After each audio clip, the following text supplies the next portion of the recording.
नमस्कार मित्रांनो, bright career या यूट्यूब चॅनलमध्ये आपणा सर्वांचं स्वागत आहे। या व्हिडिओमध्ये आपण म्हाडा म्हणजेच महाराष्ट्र गृहनिर्माण व क्षेत्रविकास प्राधिकरणामध्ये एकूण 14 विविध पदांकरिता जाहिरात निघालेली आहे। त्या पदभरती संदर्भात आपल्याला विस्तृत माहिती मिळणार आहे। कारण बऱ्याचदा अर्धवट माहितीच्या आधारे फॉर्म भरला जातो व त्यातील काही अटी पूर्ण होत नसल्यामुळे शेवटी फॉर्म रिजेक्ट होतो। त्यासाठी या पदभरती संदर्भात संपूर्ण व अचूक माहिती मिळवण्यासाठी हा व्हिडिओ शेवटपर्यंत पूर्ण नक्की बघा। चला तर मग सुरुवात करूया। यामध्ये अर्ज भरणे दिनांक 17 सप्टेंबर 2021 पासून सुरू झालेली असून 14 ऑक्टोबर 2021 पर्यंत ऑनलाईन पद्धतीने अर्ज www.mahada.gov.in या संकेतस्थळावर भरता येणार आहेत। तसेच परीक्षा शुल्क ऑनलाईन पद्धतीने 15 ऑक्टोबर पर्यंत भरता येणार आहे। यामध्ये परीक्षा ही ऑफलाईन होणार असून संभाव्य तारीख नोव्हेंबर 2021 ही आहे। आता पदनिहाय जागा व त्यासाठी आवश्यक असलेली शैक्षणिक अर्हता व वयोमर्यादा याविषयी सविस्तर माहिती बघूया। पहिले पद कार्यकारी अभियंता हे असून यासाठी एकूण 13 जागा आहेत। त्यापैकी 10 या समांतर आरक्षण विरहित असून 3 जागा महिलांकरिता राखीव आहेत। या पदाकरिता शैक्षणिक अर्हता महाराष्ट्र शासन मान्य विद्यापीठातील स्थापत्य अथवा बांधकाम शाखेतील पदवी धारण केलेली असावी। वरील अर्हता धारण केल्यानंतर शासकीय निमशासकीय मंडळे महामंडळे सरकारी उपक्रमे अथवा नोंदणीकृत सुप्रस्थापित कंपनी फर्म कार्यालयातील 7 वर्षापेक्षा जास्त कालावधीचा क्षेत्रीय कामाचा अनुभव असावा। या पदाकरिता वयोमर्यादा आहे 18 ते 40 वर्ष। त्यानंतर दुसरं पद आहे उपअभियंता स्थापत्य। या पदाकरिता एकत्रित 13 जागा असून त्यापैकी 9 ह्या समांतर आरक्षण विरहित आहेत आणि 4 ह्या महिलांकरिता राखीव आहेत। या पदाकरिता शैक्षणिक अर्हता महाराष्ट्र शासन मान्य विद्यापीठातील स्थापत्य अथवा बांधकाम शाखेतील पदवी धारण केलेली असावी। वरील अर्हता धारण केल्यानंतर शासकीय निमशासकीय मंडळे महामंडळे सरकारी उपक्रमे अथवा नोंदणीकृत सुप्रस्थापित कंपनी फर्म कार्यालयातील 3 वर्षापेक्षा जास्त कालावधीचा क्षेत्रीय कामाचा अनुभव असावा। त्यानंतर तिसरं पद आहे मिळकत व्यवस्थापक प्रशासकीय अधिकारी। या पदाकरिता एकत्रित 2 जागा असून दोन्ही समांतर आरक्षण विरहित आहेत। याकरिता शैक्षणिक अर्हता आहे महाराष्ट्र शासन मान्य विद्यापीठातील पदवी धारण केलेली असावी आणि व्यवसाय व्यवस्थापन म्हणजेच बिझनेस मॅनेजमेंटमधील वाणिज्य व वित्तमधील पदविका धारण केलेली असावी। वरील शैक्षणिक अर्हता धारण केल्यानंतर शासकीय निमशासकीय मंडळे महामंडळे सरकारी उपक्रमे अथवा नोंदणीकृत सुप्रस्थापित कंपनी फर्म कार्यालयातील वाणिज्य व वित्त क्षेत्राचा प्रशासकीय कामाचा 5 वर्षाचा अनुभव असावा। या पदाकरिता वयोमर्यादा 19 ते 38 वर्ष। त्यानंतर चौथं पद आहे सहाय्यक अभियंता स्थापत्य। या पदाकरिता एकत्रित 30 जागा असून त्यापैकी 20 जागा समांतर आरक्षण विरहित आहेत। महिलांकरिता 9 जागा आणि खेळाडूकरिता 1 जागा आरक्षित आहेत। या पदाकरिता शैक्षणिक अर्हता आहे महाराष्ट्र शासन मान्य विद्यापीठातील स्थापत्य शाखेतील पदवी धारण केलेली असावी किंवा शासनाने त्याच्याशी समतुल्य म्हणून घोषित केलेली अन्य कोणतीही अर्हता धारण केलेली असावी। या पदाकरिता वयोमर्यादा 18 ते 38 वर्ष। त्यानंतर 5वं पद आहे सहाय्यक विधी सल्लागार। या पदाकरिता एकूण 2 जागा असून दोन्ही जागा समांतर आरक्षण विरहित आहेत। या पदाकरिता शैक्षणिक अर्हता महाराष्ट्र शासन मान्य विद्यापीठातील कायद्याची पदव्युत्तर पदवी धारण केलेली असावी। वरील शैक्षणिक अर्हता धारण केल्यानंतर उच्च न्यायालय अथवा राज्यातील कनिष्ठ न्यायालयातील वकिलाचा विशेषतः भूधारणा मालमत्तेचे हस्तांतरण घरबांधणी मालकी हक्काचे प्लॉट्स सहकारी गृहनिर्माण संस्था आणि इतर प्राधिकरणाशी संबंधित असलेल्या कामाचा 5 वर्षापेक्षा कमी नसेल इतका अनुभव असावा। या पदाकरिता वयोमर्यादा 18 ते 38 वर्ष। त्यानंतर 6वं पद आहे कनिष्ठ अभियंता स्थापत्य। या पदाकरिता 119 जागा असून त्यापैकी समांतर आरक्षण विरहित 38 जागा, माजी सैनिकांकरिता 18 जागा, प्रकल्पग्रस्तांकरिता 7, भूकंपग्रस्तांकरिता 1, महिलांकरिता 36, खेळाडूंकरिता 7, अंशकालीन उमेदवारांकरिता 11 आणि अनाथ आरक्षण 1 असं एकत्रित 119 जागा आहेत। याकरिता शैक्षणिक अर्हता महाराष्ट्र शासन मान्य विद्यापीठातील स्थापत्य शाखेतील पदविका धारण केलेली असावी किंवा शासनाने त्याच्याशी समतुल्य म्हणून घोषित केलेली अन्य कोणतीही अर्हता धारण केलेली असावी। या पदाकरिता वयोमर्यादा 18 ते 38 वर्ष। त्यानंतर 7वं पद आहे कनिष्ठ वास्तुशास्त्रज्ञ सहाय्यक। या पदाकरिता 6 जागा असून त्यापैकी 5 जागा समांतर आरक्षण विरहित आहे आणि 1 जागा महिलांकरिता आरक्षित आहे। या पदाकरिता शैक्षणिक अर्हता आहे ज्याने वास्तुविशारद या विषयातील पदव्युत्तर पदवी धारण केलेली असावी ज्याची काउन्सिल ऑफ आर्किटेक्चरमध्ये नोंदणी झालेली असेल। या पदाकरिता वयोमर्यादा आहे 19 ते 38 वर्ष। त्यानंतर 8वं पद आहे स्थापत्य अभियांत्रिकी सहाय्यक। या पदासाठी 44 जागा असून त्यापैकी 19 जागा समांतर आरक्षण विरहित आहेत। माजी सैनिकांकरिता 6, प्रकल्पग्रस्ताकरिता 1, महिलांकरिता 13, खेळाडूंकरिता 1, अंशकालीन उमेदवारांकरिता 4 अशा एकत्रित 44 जागा आहेत। शैक्षणिक अर्हता या पदासाठी औद्योगिक प्रशिक्षण संस्थेकडून देण्यात आलेले स्थापत्य अभियांत्रिकीमधील प्रमाणपत्र किंवा त्याच्याशी समतुल्य अर्हता धारण केलेली असावी.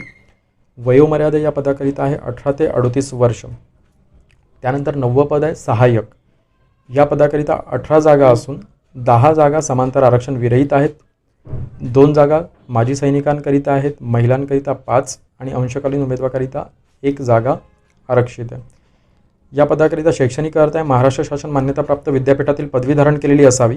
प्रशासकीय कामाचा 5 वर्षापेक्षा जास्त कालावधीचा अनुभव असावा. वयोमर्यादा आहे 19 ते 38 वर्ष.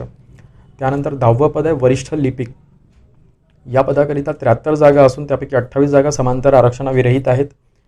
10 जागा माजी सैनिकांकरिता, प्रकल्पग्रस्तांकरिता 3, भूकंपग्रस्तांकरिता 1, महिलांकरिता 22, खेळाडूंकरिता 3, अंशकालीन 6 अशा एकत्रित 73 जागा असून शैक्षणिक अर्हता महाराष्ट्र शासन मान्यताप्राप्त विद्यापीठातील पदवी धारण केलेली असावी. प्रशासकीय कामाचा 3 वर्षापेक्षा जास्त कालावधीचा अनुभव असावा. वयोमर्यादा आहे 19 ते 38 वर्ष. त्यानंतर 11वं पद आहे कनिष्ठ लिपिक टंकलेखक. या पदाकरिता 207 जागा असून 71 जागा समांतर आरक्षणाविरहित आहेत.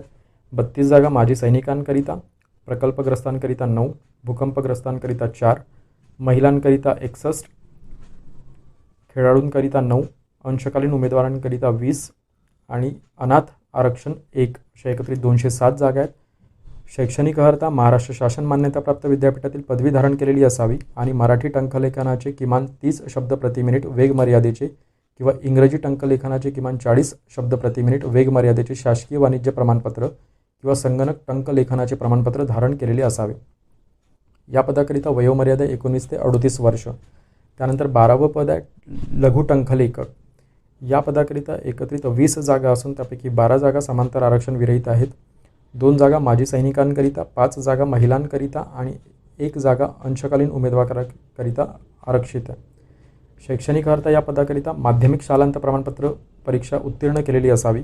शासकीय वाणिज्य प्रमाणपत्र ही लघु लेखनाची परीक्षा 80 शब्द प्रति मिनिट व इंग्रजी टंकलेखनाची परीक्षा 40 शब्द प्रति मिनिट किंवा मराठी टंकलेखनाची परीक्षा 30 शब्द प्रति मिनिट उत्तीर्ण असावी. वयोमर्यादा या पदाकरिता दिलेली 19 ते 38 वर्ष. त्यानंतर 13वं पद आहे भूमापक. या पदाकरिता 11 जागा असून 7 जागा समांतर आरक्षण विरहित आहेत, ज्यामध्ये 1 जागा माजी सैनिक, महिलांकरिता 2 आणि अंशकालीन उमेदवाराकरिता 1 अशा एकत्रित 11 जागा आहेत. शैक्षणिक अर्हता माध्यमिक शालांत प्रमाणपत्र परीक्षा उत्तीर्ण केलेली असावी. वरील शैक्षणिक अर्हता धारण केल्यानंतर शासकीय किंवा शासकीय मान्यताप्राप्त औद्योगिक प्रशिक्षण संस्थेकडून देण्यात आलेले भूमापक म्हणजेच सर्वेअर या विषयाचे 2 वर्षाचे प्रमाणपत्र धारण केलेले असावे. वयोमर्यादा या पदासाठी 18 ते 38 वर्ष. त्यानंतर शेवटचं 14 नंबर अनुरेखक. या पदाकरिता एकत्रित 7 जागा असून 6 जागा समांतर आरक्षण विरहित आहेत. 1 जागा ही महिलांकरिता राखीव आहे. या पदाकरिता शैक्षणिक अर्हता माध्यमिक शालांत प्रमाणपत्र परीक्षा किंवा शासनाने त्या परीक्षेशी समतुल्य म्हणून जाहीर केलेली कोणतीही इतर परीक्षा उत्तीर्ण केलेली असावी.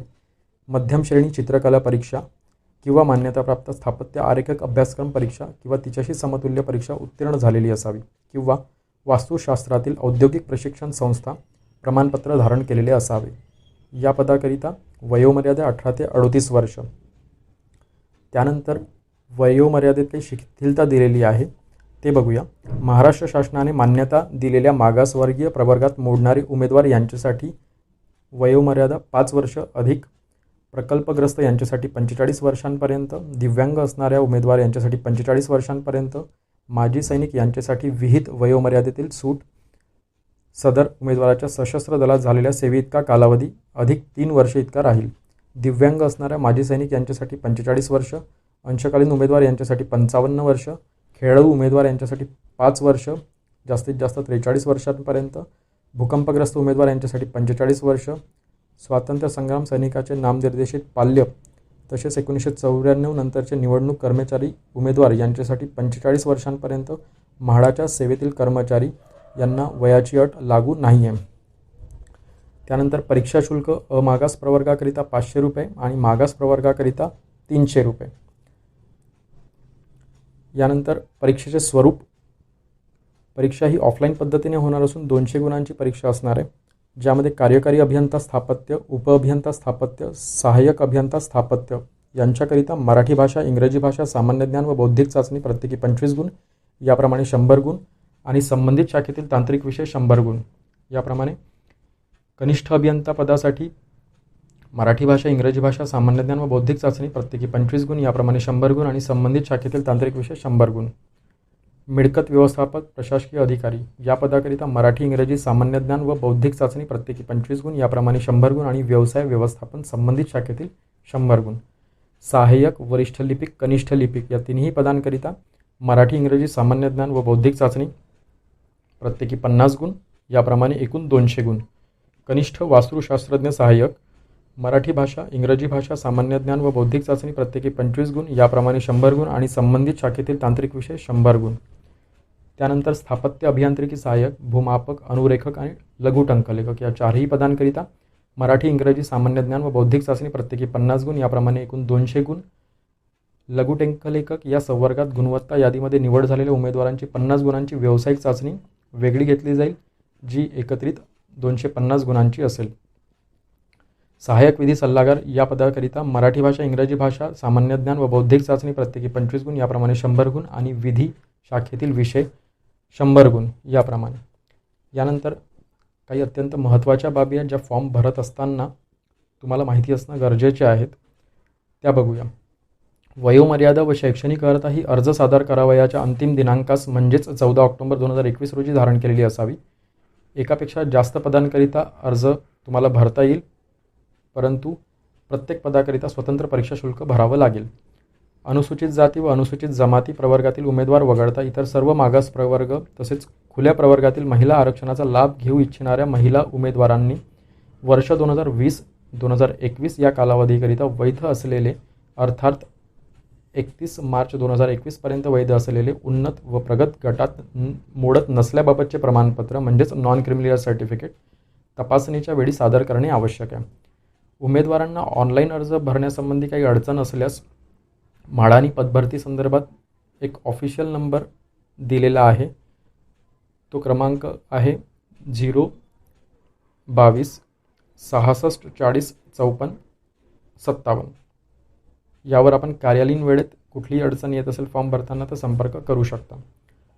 ऑफलाईन परीक्षा ही मुंबई, नवी मुंबई, ठाणे, पुणे, नाशिक, नागपूर, औरंगाबाद व अमरावती या ठिकाणी घेण्यात येणार आहे. तसेच परीक्षा स्थळांमध्ये वाढ किंवा बदल करण्याचे अधिकार म्हाडा प्रशासनाकडे आहेत. तर ही होती संपूर्ण माहिती मित्रांनो. जर तुम्हाला हा व्हिडिओ आवडला असेल तर व्हिडिओला लाईक करा आणि अशाच नवनवीन पदभरती संदर्भात, जाहिराती संदर्भात माहिती मिळवण्याकरिता चॅनलला सबस्क्राईब करा आणि आपल्या मित्रांमध्ये शेअर करा. धन्यवाद.